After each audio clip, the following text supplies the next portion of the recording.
Happy Friday. Okay. A lot happening in the world. I don't have to tell all of you. Just a couple of notes for you all at the top. This morning we learned the unemployment rate is 4.2%, down by a historic 2 full percentage points since President Biden took office. Prior to the American Rescue Plan, CBO estimated that the U.S. would not have a 4.2% unemployment rate until the end of 2024. So this gives you that chart just to give you a sense of exactly what the CBO projections were and how much more quickly we moved to that unemployment rate. After the Great Recession, it took 9 years for the United States to reach a 4.2% unemployment rate, just to give you a sense. The unemployment rate is dropping even more, even as more people are reentering the workforce and looking for jobs. That's good news. There's no doubt that the Biden economic agenda is getting people back to work. In November, we added an additional 210,000 jobs for a total of 6 million jobs in the first 10 full months of the president's administration. That is a record for a new president. Wages are also up, and thanks to the American Rescue Plan, the president and congressional Democrats delivered significant tax cuts for families raising kids. On average, Americans have about $100 more in their pockets each month than they did last year, even accounting for higher prices. The United States is the only leading economy in the world where household income and the economy are stronger than they were before the pandemic. And our COVID strategy is allowing millions of workers to find jobs and ensuring our country can weather any challenges without shutting down our businesses or our schools. We know though there is more work to do, and the historic Build Back Better Act will cut costs that American families have struggled with for years, create more jobs, and continue growing our economy. Just some notes on the week ahead for all of you. On Sunday, the President and the First Lady will return from Camp David to host the Kennedy Center honorees reception, where they will be joined by the Vice President and Second Gentleman. They will then attend the 44th Kennedy Center honors. On Monday, the President will deliver remarks on how his Build Back Better Act will lower the cost of prescription drugs for millions of Americans by finally letting Medicare negotiate drug prices, imposing a tax penalty if drug companies increase their prices faster than inflation, putting a cap on how much seniors and people with disabilities have to pay for drugs, and lower insulin prices so that Americans with diabetes don't pay more than $35 per month for their insulin. The President thinks it's absolutely unacceptable that the American people are forced to pay the highest prices for prescription drugs in the entire world, 2 to 3 times as much as other developed countries. And this is an example of how Build Back Better will reduce many of the biggest costs families face. On Thursday and Friday, the President will host the Virtual Summit for Democracy, bringing together over 100 participants representing governments, civil society, and private sector leaders. The President will deliver the summit's opening and closing remarks and will participate in plenary sessions. I know we've previewed some components of that, and we'll have more in the coming days. Go ahead, Alex. Thanks, Jen. I have a few questions on Russia and then one on law. Sure. So today, Putin's foreign affairs advisor told reporters that arrangements have been made for a Putin-Biden call in the coming days. Can you tell us anything about that? Will there be a call with Zelensky as well? And then can you clarify what the president meant when he said earlier he was putting together a, quote, comprehensive and meaningful set of initiatives to deter Putin?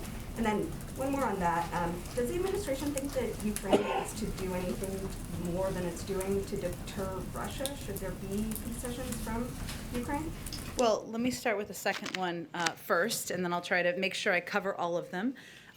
First, I can't, of course, speak to Russian intentions. I think you've heard us and Secretary of State Blinken express growing concerns about what we're seeing on the border of Russia and Ukraine. He has been in Europe this week consulting with our partners, European partners, and we have also been consulting at the same time closely with Congress. And we want to make sure that we are prepared. We know what President Putin has done in the past. We see that he is putting in place the capacity to take action in short order, and should he decide to invade, that is why we want to be prepared and in an area we have expressed serious concern about. So what he means by a group of us, a package is there's a range of tools at our disposal. Of course, economic sanctions are an option, but we are going to do that in coordination with our European partners, with Congress. Those consultations have been ongoing, and we just want to be prepared. As it relates to the potential for a call, we have been engaged in the possibility of that. If and when we have that finalized, we will make that. We will make you all aware of that. As you know, the president is somebody who believes in leader-to-leader diplomacy. It certainly would be an opportunity to discuss our serious concerns about the bellicose rhetoric about the military buildup that we're seeing on the border of Ukraine. Go ahead. You had another question. On Ukraine. Yes. Does the administration think that Ukraine should be offering anything more to Russia to try to deter some of that bellicose rhetoric, the actions that we've seen? Well, I think we are not the only country who feels that the onus is really on Russia to reduce their bellicose rhetoric, to make some changes as it relates to the buildup of military troops that we see at the border, and the onus is really on them. And then on Iran, the Iran talks have not been going well. There are reports that the Western negotiators told the Iran negotiators their opening proposals were, quote, unserious. So will those talks continue as planned? Is the administration still hopeful for a diplomatic approach? We are always hopeful for a diplomatic approach. That's always the best option. The seventh round of talks did end today in Vienna. Special Envoy Malley and his interagency team are returning to Washington now. The new Iranian administration did not come to Vienna with constructive proposals.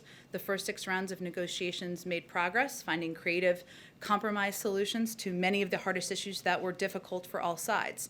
Iran's approach this week was not, unfortunately, to try to resolve the remaining issues. And even more importantly, Iran started this new round of negotiations with a new round of nuclear provocations, as reported by the IAEA on Wednesday, and they've still failed to reach an understanding with the IAEA to restore the cooperation and transparency they have degraded in recent months. We know why we're here. The previous administrations decided to withdraw from the JCPOA. That's led to a dramatic and unprecedented expansion of Iran's nuclear program. This cannot continue. And the president continues to believe that there is a better alternative. He's committed to returning the United States to compliance with the JCPOA and staying in compliance so long as Iran does the same. He means it.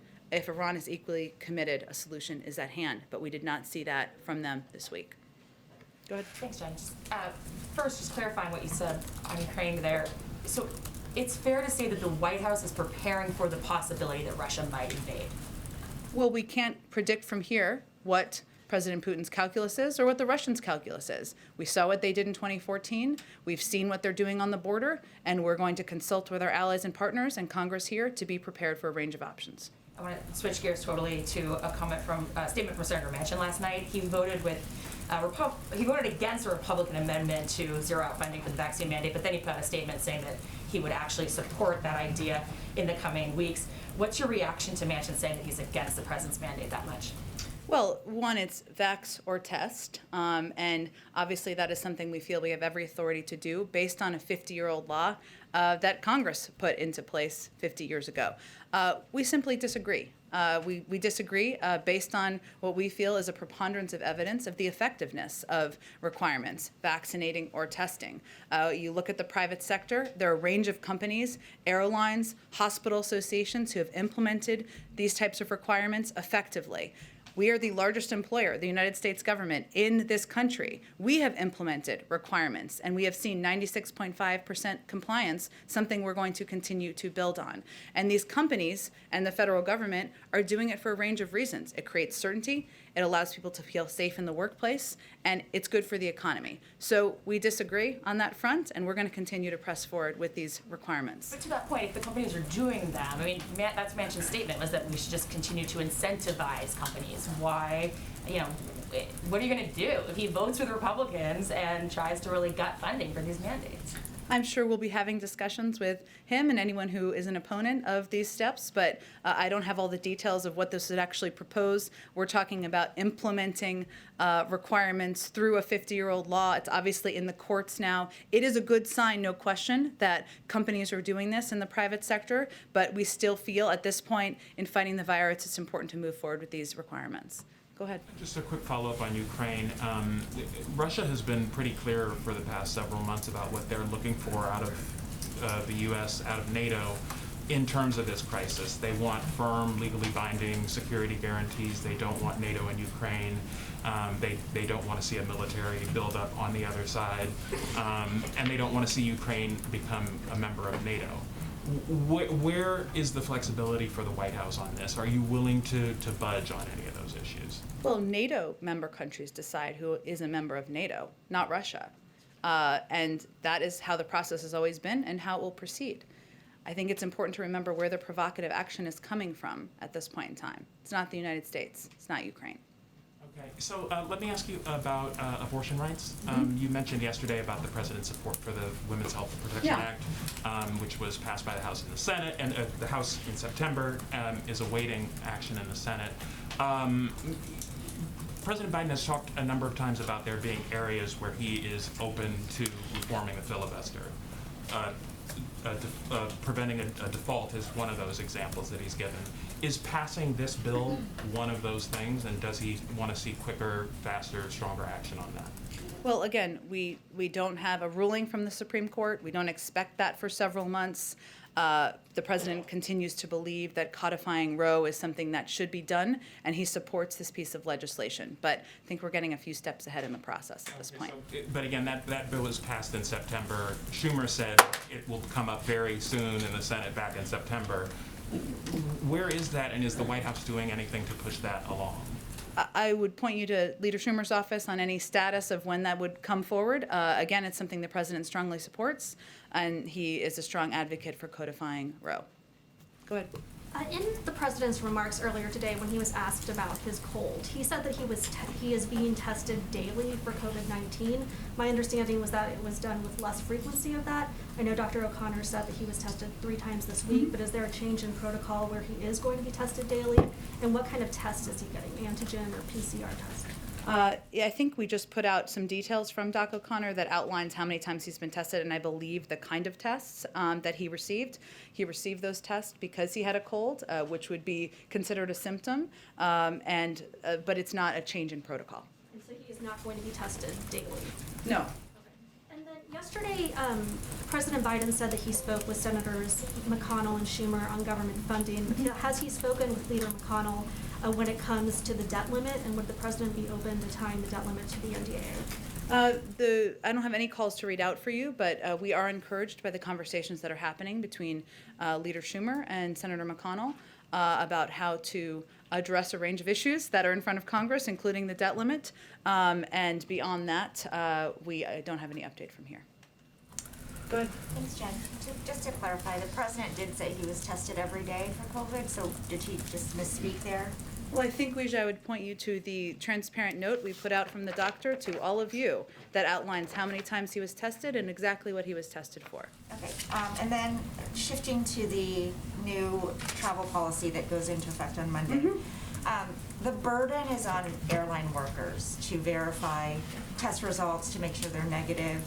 Is the administration doing anything to help train them so they know how to do that and so that they can spot fraudulent results, for example? I would really point you to TSA, a division, of course, of the government. I'm sure that they are taking steps to make sure people are prepared to look for how to verify, but I would really point you to them for more details. Okay, and the president just announced it yesterday. It goes into effect Monday. Can you share what you're doing to get the word out to international travelers, especially to Americans who might be coming home?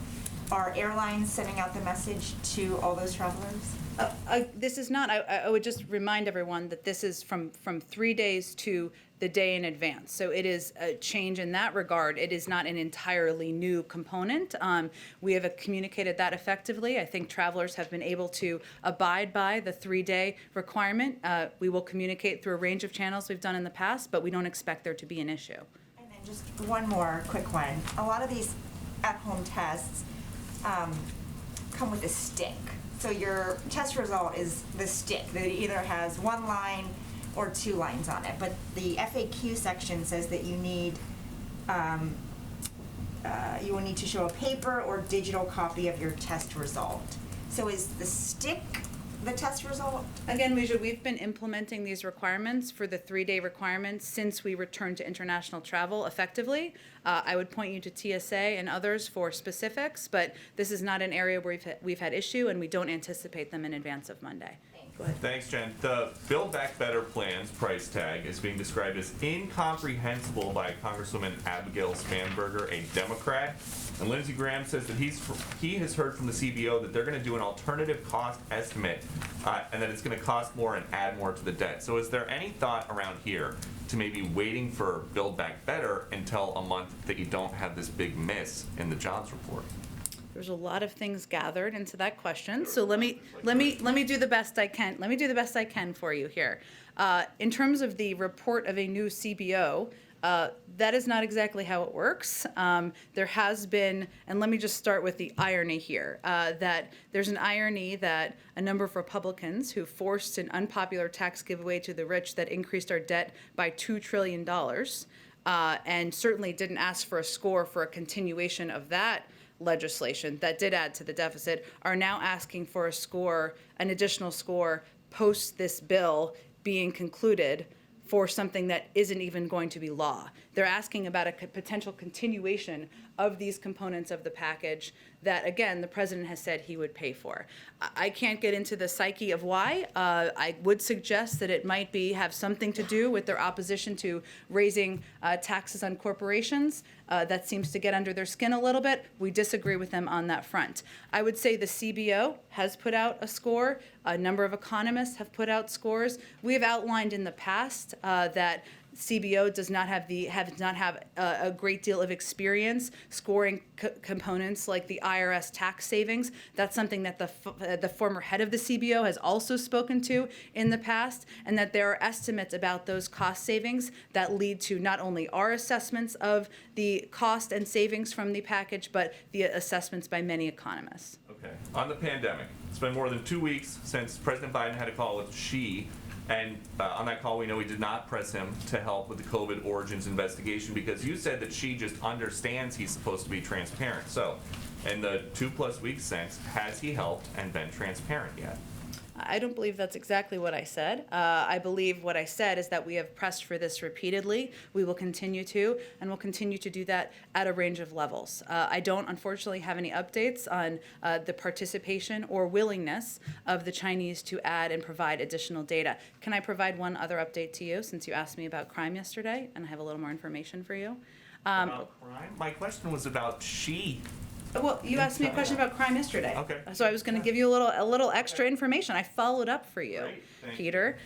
So I would note what should have added yesterday, but I learned afterwards, is that the Justice Department, the FBI, and the federal law enforcement have been in contact with jurisdictions where we have seen this high level of retail theft. So, for example, in Los Angeles, we've seen a rash of robberies. The FBI is providing assistance to a multi-jurisdictional task force led by the LA Police Department. I'd also note that on top of that, the Department of Justice announced last week that San Francisco, where a number of high-profile retail thefts have happened, will get money to hire 50 more police officers through the COPS program that the president has championed. That came as part of nearly $150 million in similar grants nationwide. So just a few updates for you. Thank you for that. We will include that in our I look coverage. forward to seeing it on Fox later today. It's on Fox right now, I Okay, think. I bet it is. One more topic to follow up on some of the questions from earlier. The president was hoarse and coughing today. A lot of people in the workforce are encouraged not to go to work if they are exhibiting those symptoms, even if they are fully vaccinated. So are the rules different for the president?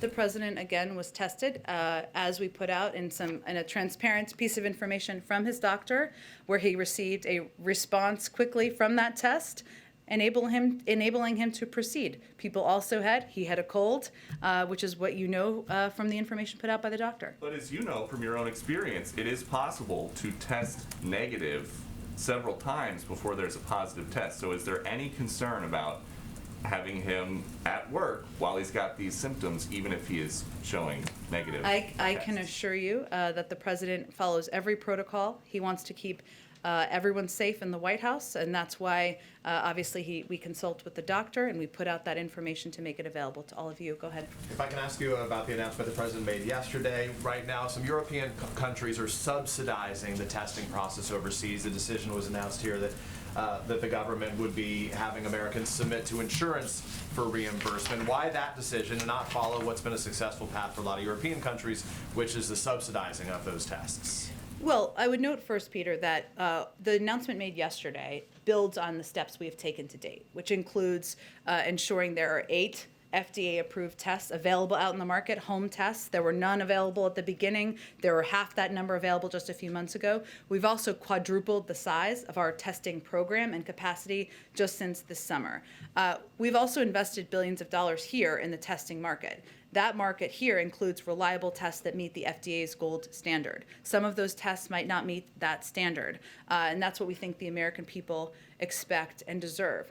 We also want to ensure the testing market continues scaling up and remains competitive and innovative. We believe this will help drive down costs. So our view is we want to, and we share the objective with others, we want to make them more accessible. We want to lower the costs of tests.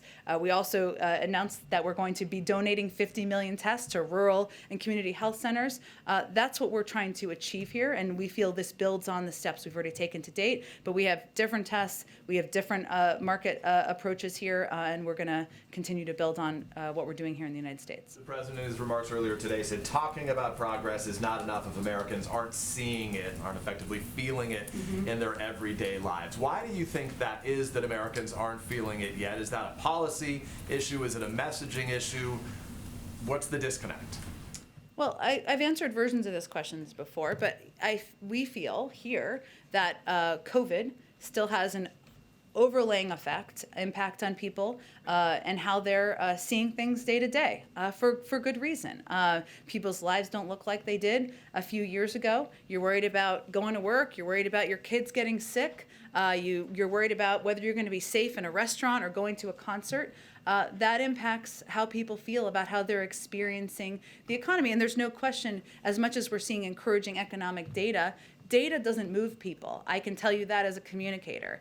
Their experiences in their daily lives move people. So he's going to be out there talking about how his plans will lower their costs, make their lives better, and hopefully that will give people a bridge to what he's trying to achieve here. 2 last little thoughts, just following up on the questions about his health. Obviously, like everybody else, we wish that he will get well soon.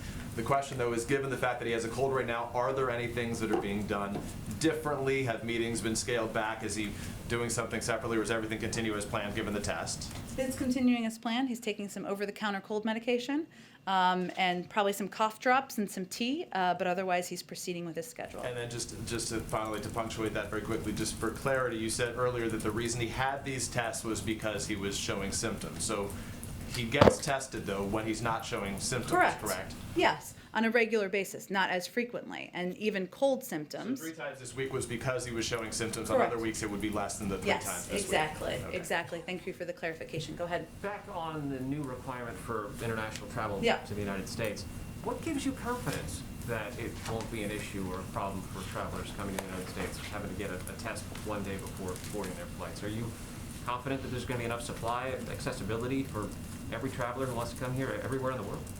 Well, there have been some exemptions announced by the State Department where tests are not as readily available. So we look at all of the factors here, Steve, and we're not trying to make it more difficult for people to return home. We're trying to take every step to protect the American public.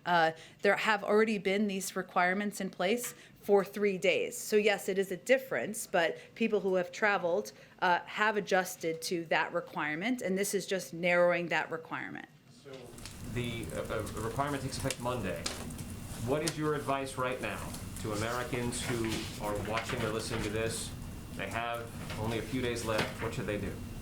Americans who are here or Americans who are abroad and tuned into this briefing online? Sure, no, I just wanted to make sure I understood. Right. A day in advance of their international flight, they should get a test, as opposed to 3 days in advance. That's the difference. Go ahead, Sabrina. Thank you, Jen. A number of cities, including New York, LA, San Francisco, require proof of vaccination to access indoor dining, bars, and other non-essential businesses. given the new variant, does the administration believe that more cities and localities should enact similar proof of vaccination requirements? They may decide to do that. Our approach and our view has always been that's up to cities and localities. It is not, as you know, that CDC guidance has changed on this front. There's a lot we don't know about the variant. We're learning more every single day. But again, we continue to believe that's up to states and localities and what they need to do to protect people in their community. And just similarly, with respect to cities and localities, there are a number of cities that still have not reinstated mask mandates, but they do fall within the substantial or high transmission category that the CDC has outlined for areas where there should be indoor mask mandates in place. So do you think cities like DC and New York, which are still in substantial or high transmission, should abide by the CDC guidelines? Of course they should. Every city should. I would note, this wasn't exactly your question, but I felt this was an interesting piece of data as it relates to vaccination rates. Yesterday, 1 million people received booster shots, 2.2 million shots total. That's our highest day since May. So just to give you a sense of how people are consuming information, we obviously don't want that to be a response. Our objective is not for people to be scared. That is not what we're trying to do here. But certainly you're seeing that the impact of how this is being communicated about is being felt in communities. People are taking steps to protect themselves. Go ahead. In the state dining room earlier, the president said he was putting together the most comprehensive and meaningful set of initiatives to make it very difficult for Mr. Putin to go ahead with actions towards Ukraine. Are any of those initiatives military in nature? Well, I'm not going to outline them in more detail from here, but I would note that obviously economic sanctions in a range of formats, economic steps are always a part of the option. We have, of course, provided a range of security assistance to Ukraine in the past, and that's something that remains under consideration. But that's what I can preview at this point in time. And just on the next tranche of Fed nominees, has President Biden finished the interviews for those 3 slots? I don't have any update on the personnel process. You can all continue to plan for him to announce the additional nominees in short due time, but I don't have any update on the day. Afghanistan, please. Go ahead. Thank you very much, Jen. Winter is very close, and Afghan people are still in a bad situation, food crisis. Any plan of the United States for humanitarian assist to Afghan people? And also, U.S. Victim family 9/11, they expect to receive some money from the frozen money in Afghanistan.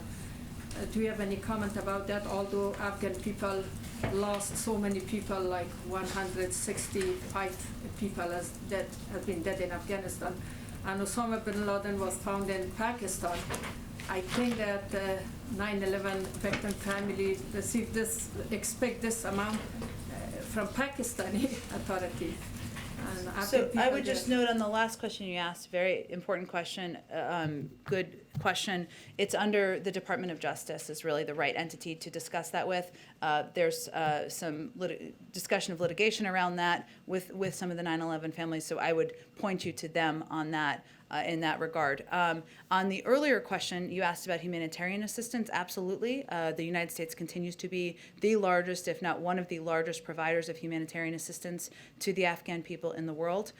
We will continue to discuss with our partners, with the UN, with others, the best means of getting that assistance to the Afghan people. And that is an ongoing discussion and one we are committed to continuing to contribute to. Go ahead. Yeah, Jen, thank you. Germany has decided that unvaccinated people should not be allowed to go into public places. That may be a great way to incentivize people to be vaccinated.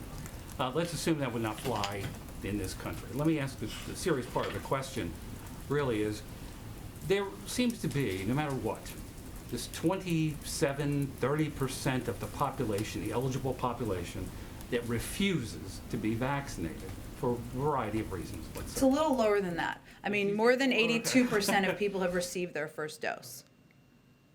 But what makes the president think that this new winter initiative of trying to get people to get vaccinated, what makes him feel confident that that's going to work on those people who absolutely refuse to be vaccinated? Well, first, we know what works. I would remind you that almost a year ago, only about 30% of eligible adults in this country felt open to getting vaccinated. Now we're more than 82% have received at least one dose. That is clearly not on partisan lines, because you know how divided our country can be. Those are people who took a step to protect themselves, to protect their neighbors, to protect their loved ones. I'd also note that I just gave you some data on the vaccination rate from just yesterday, the highest we have seen since May. And we know that vaccinations are what can save lives, but also it's important to continue to build our testing and masking capacity. That's what we also announced yesterday. So I would just say we know what works. We also know what's standing in the way. And you're right, there are things that we can't change. For reasons I will never begin to understand. Some members of the Republican Party have decided that their political platform is going to be running in favor of protecting people from getting vaccinated or from getting tested. That's why some people tried to shut down the government. As crazy as that sounds, people hear that. They hear misinformation traveling on social media. Those are all entities we're fighting. But you're right, there are some forces against us. The president throw up his hands. Never. You can't do that as president. Go ahead. Just a real quick clarification, the letter that you all sent out from the president's side Yeah. does not indicate whether the COVID test was a PCR test or an Okay, antigen fair. test. I will If get you the could- clarification from him, absolutely. Right. I read it too quickly up here, yes. It's important given the difference in Sure, accuracy. for- understood. That's all, thank you. Okay, sounds great. Go ahead. Thank you, Jen.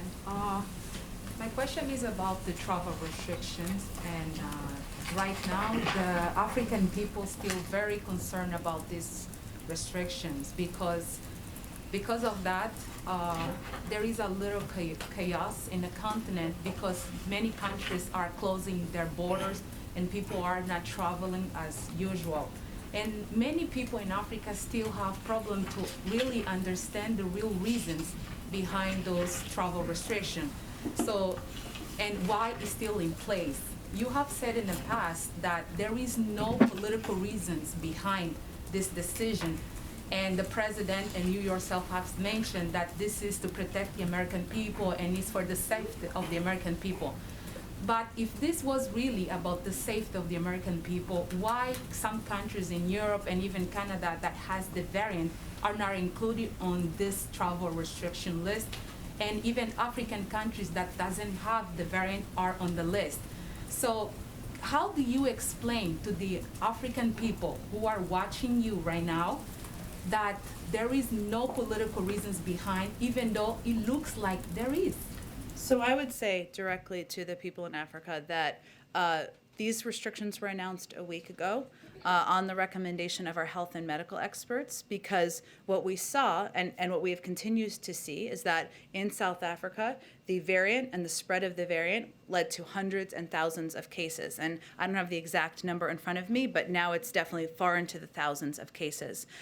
We also put the restrictions were recommended by our health and medical experts for neighboring countries. These steps were taken in order to slow the spread of the variant and to give our medical experts here more time to assess this variant and more time to assess what we needed to do to protect people in the United States. At the same time, we have been donating not only vaccines, but know-how and expertise to South Africa, to neighboring countries, and we've been in touch with officials there on a daily basis as we help to work to address this variant and this virus. And we are assessing on a daily basis what is needed, whether it's adding additional restrictions or removing restrictions. So that's what I would say. Go ahead. I think I have to keep going. I'm sorry, I have to keep going because we're going to run out of time. Okay, last one. Yes.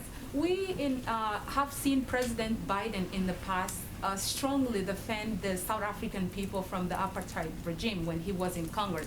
And not only that, even normally he used to advocate for the rights of the African people. Does the mind of President Biden change over the time towards the Africans? Absolutely not.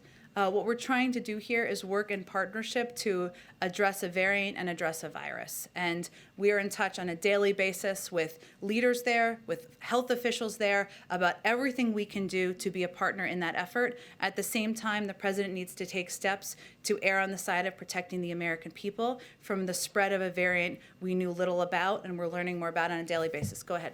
Thanks. Apple alerted U.S. diplomats that their iPhones had been hacked in recent months by spyware from the NSO group. This is the first confirmed cases of the Pegasus software being used to target American officials. I'm wondering if the administration has any comment on that. I have seen this particular report, and I'm not sure if the State Department will have more to say about it. They may.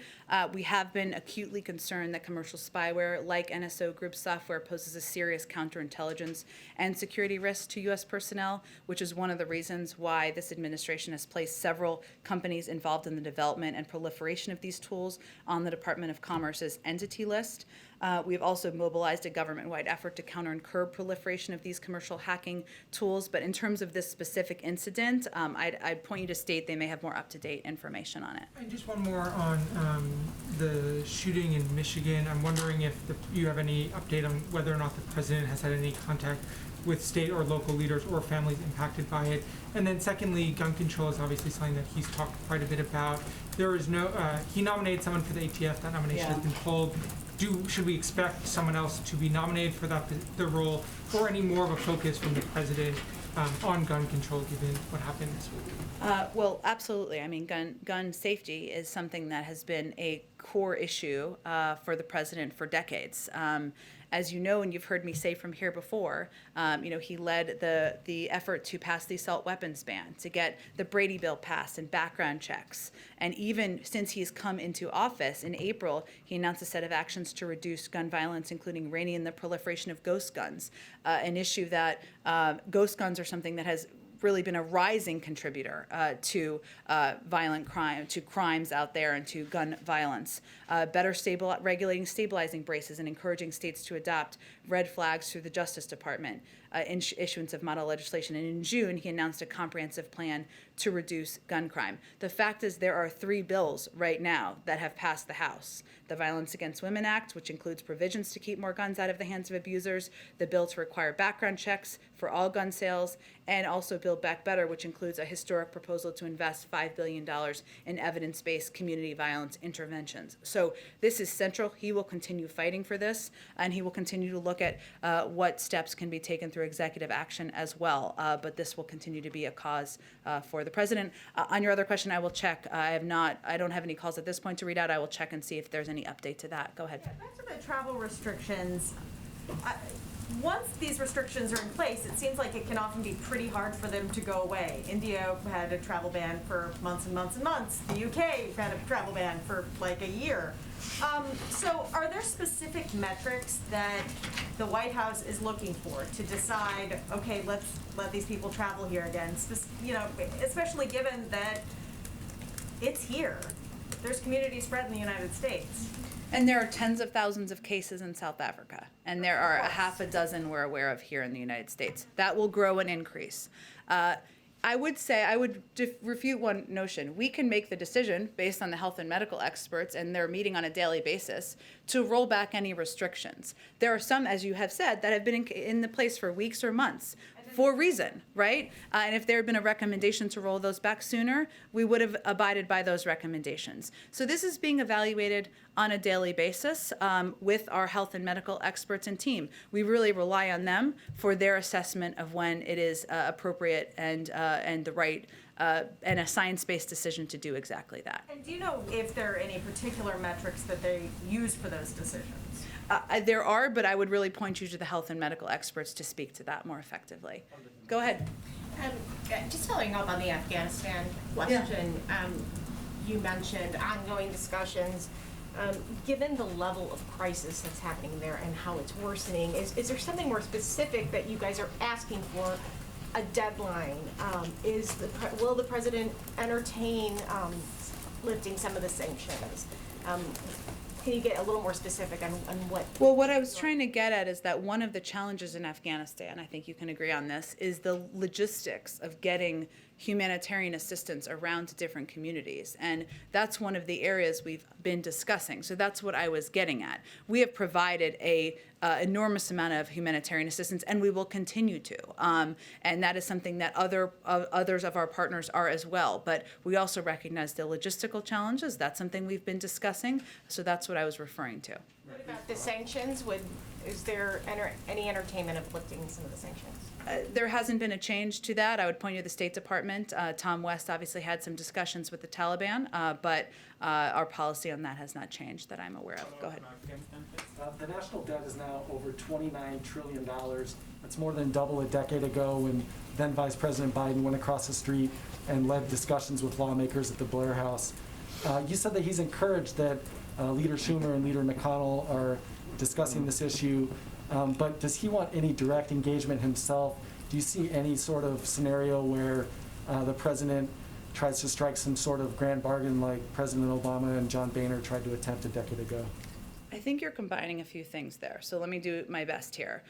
One, the debt limit is about paying the bills that are already due, right? And so our proposal, our preference is always to do that through regular order and just raise the debt limit to ensure that we are protecting the full faith and credit of the United States government. As it relates to what the debt looks like, we agree.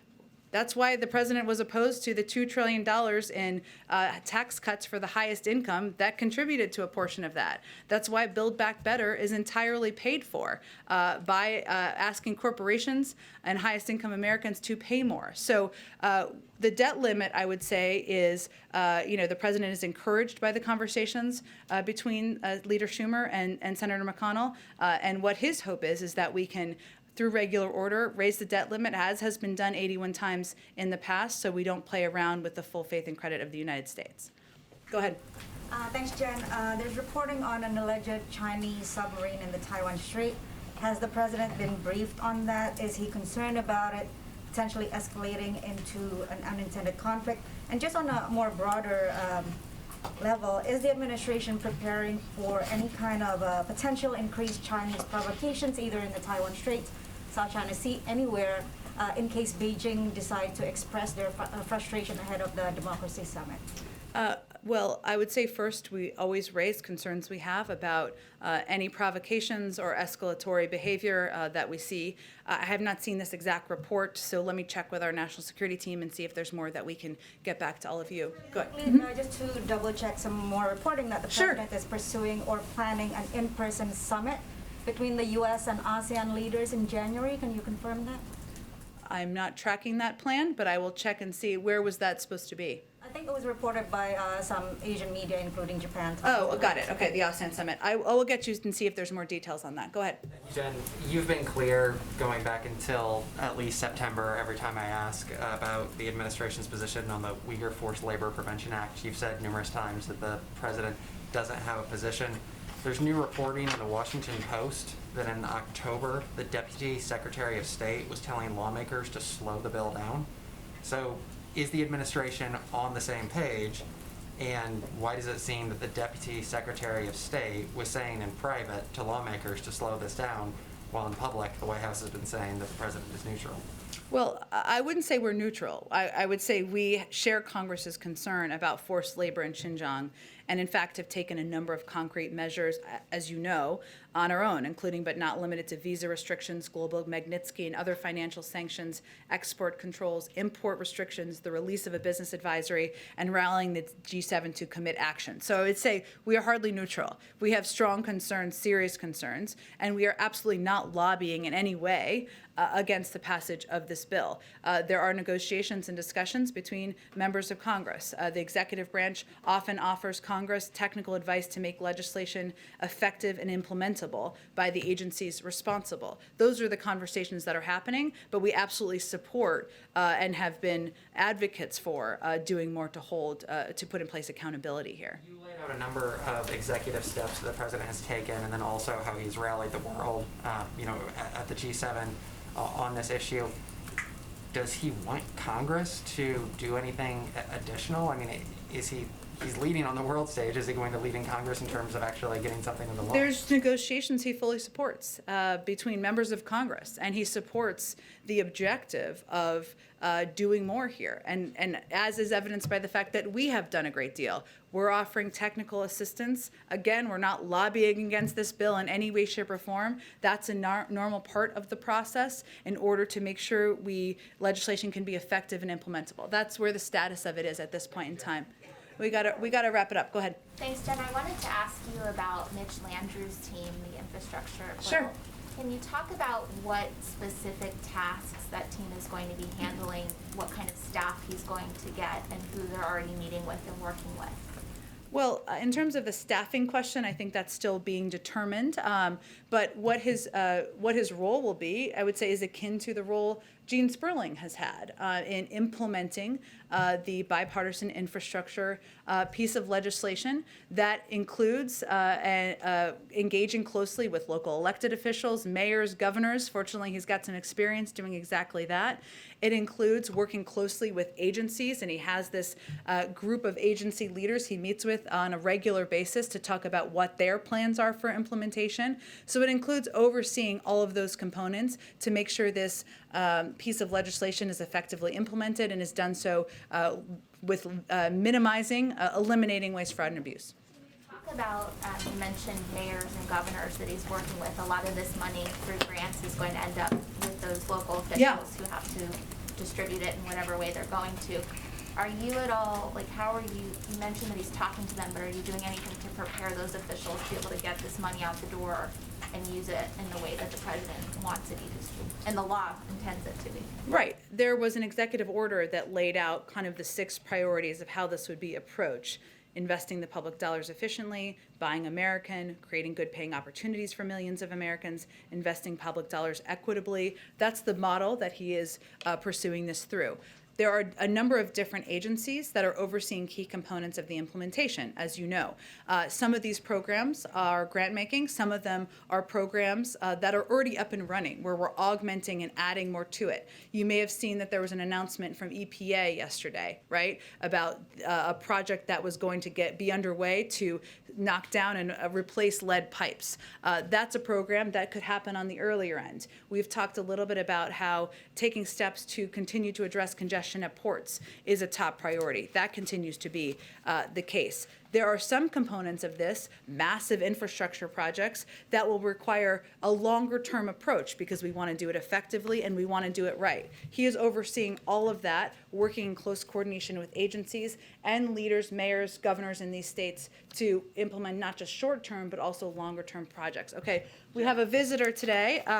Hello, great meeting you, Raphael, from Univision. Thanks for joining us. I like your backdrop. What can I answer for you today? Oh, can we hear you? Uh-oh. Yes. Can we try to talk? I guess you can. Oh, great. Okay. We had an audio issue last week. Okay. Woo! Okay. Hello, Secretary Psaki. Thank you for taking my question. I'll ask you something that is a cause of concern for our communities here in Georgia. As you probably know, our state is only we have only 51% of our population fully vaccinated. And we even have counties where only 20% of our residents are vaccinated. Yesterday, Dr. Cameron Webb from the White House COVID-19 response team told me that states like Georgia are potentially some of the most vulnerable ones to the new variant. Nevertheless, our Governor Brian Kemp has been laser focused on fighting federal vaccine requirements, calling them unlawful and unconstitutional. And as cases of Omicron variant increase in the US, and with Georgia as one of the most vulnerable states, I would like to know what's the White House's message to Governor Kemp. Well, I would say our message to Governor Kemp is if you're not going to be a part of protecting the people of Georgia, ensuring that they can take steps to save their own lives, save their neighbors' lives and their children's, then you should get out of the way. Because businesses are implementing steps across the country, including in Georgia, to put in place vaccine or testing requirements. Hospital associations are, universities are, and people, and what we've seen as one of the biggest barriers, and this is something we can do from the federal government, is access. So our hope is that we can continue to work in a nonpartisan way with health officials in Georgia, as we do across the country, to increase and expand access to not just testing, but also vaccination. That's something that we announced that we're going to take additional steps on yesterday, and we're looking forward to building on. Thank you very much. Everybody have a great weekend. I'm sorry we got to wrap it up. More to come on Monday. Thanks, everyone. Thank you, Jen.